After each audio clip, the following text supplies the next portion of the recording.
professor, I will test you in the worst way. Don't bring a Scantron, pop quizzes all day. Cause of our chemistry, we do biology. What's happening, fam? L.A.R. movement still moving. Subscriber die trying. My dog don't like me making videos.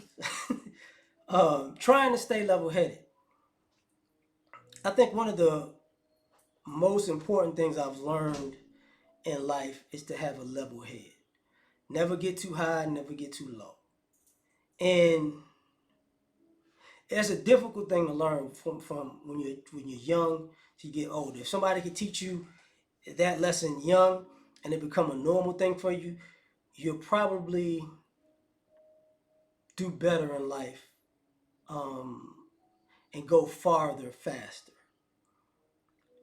Because when you try, like, somebody can make you angry, and see, there are people in the world who are confrontational, and there are people who are non-confrontational, and those people will make you angry because they want a confrontation, and other people want you to have a confrontation with them so they can play a manipulative victim game. If you're never too high, never too low, you can enter into a conflict with the person who wants a conflict. And I can say that, and because sometimes you get so angry, you don't pay attention, and you don't pay attention to detail because your anger takes over. The cool To be calm during confrontation, you're cognizant of what's going on. You're cognizant of the threats because your anger doesn't let you be reckless. Like, your anger makes you be reckless, but being level-headed doesn't let you be reckless. Um, Same thing when somebody wants to play the victim. If you're level-headed, you're like, oh, okay, you really don't want no problems. You just want to create a problem and cry about a problem, be a victim. You know. So now we got to go to this other lane. No, no, no. I just took you for a walk. Leave me alone. Um, then we got this other little thing. When you're trying to be level-headed, what's a good thing? I learned this when it comes to progress. Grinding. Working hard or having a work ethic. You can be never too high, never too low, because um, if you're too high, you might burn out. Because you put your all into it, and then you want the results in a certain time frame, and it might not happen that way. And if you're too low, you don't believe in yourself enough to actually achieve anything. So you give your all, like it's too high, but you're like, if I'm doing this to win in the end, but if I don't win in the end, I can learn the lessons to win later.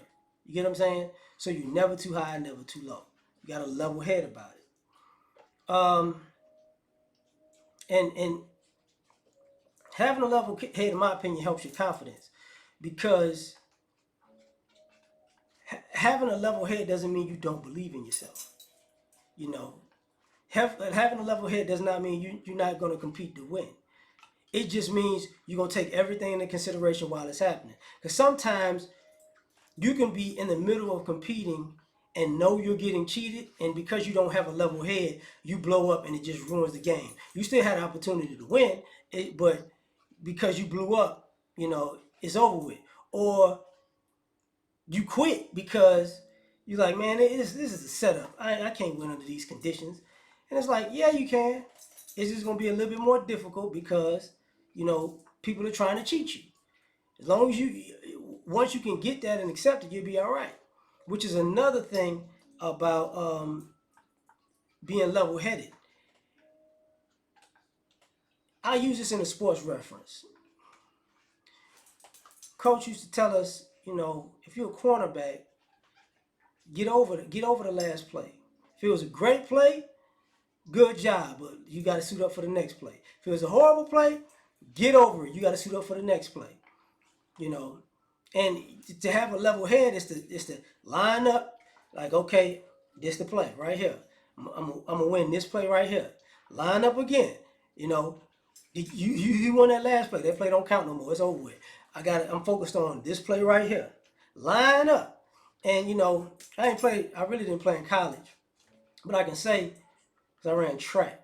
Um, And it's a whole story to that. But in high school, my junior and senior year playing varsity football at cornerback, and I started. And I can say this for me, the other corner, and the free safety. We all gave up in 2 years 3 receptions and 1 touchdown apiece. So it was 9 receptions and 3 touchdowns passing on us in our junior and senior year because of the mentality of, okay, let's get it over, let's focus on this right here. Got beaten, don't worry about that. You know what I'm saying? Nowadays that'd be all American numbers, but our team was losing our senior year. It was competitive our junior year, we losing our senior year. But the thing about it is, and the same thing goes with relationships. If somebody doesn't like you today, have a level head and be like, okay, you don't like me today, so I can find somebody else that's gonna like me today. And that same person who didn't like you today is gonna like you tomorrow because you look better tomorrow than you did today. You know what I'm saying? And then it's like, thanks, but no thanks. You know, being level headed isn't necessarily about taking rejection though. It's you take success the same way you take rejection. You get what I'm saying? So when you're trying to be level headed, you gotta take, if you winning, yeah, that's, congratulations, I won. Now that win, put it to the side. Let's start this grind from the beginning. Same thing with a loss. I lost. What did I do wrong? Let me learn these lessons from this loss. So on the next time, I'm gonna win because I'm not gonna do that, and that. I'm gonna do this, and this. And you gotta be flexible and able to adjust and able to critique yourself and able to actually take other people's advice and listen to your instincts also. You get what I'm saying? Because if you don't, you're gonna be all over the place. And that's the biggest thing about being level headed is being level headed allows you to not be all over the place. You get what I'm saying? So if you're not all over the place, you're centered. And a centered person can do far more than a scatterbrained person. But tell me what you think. Like, share, subscribe, or die trying. Catch y'all on the next one. Peace. You ever been at the top of the universe? I'm gonna take you there.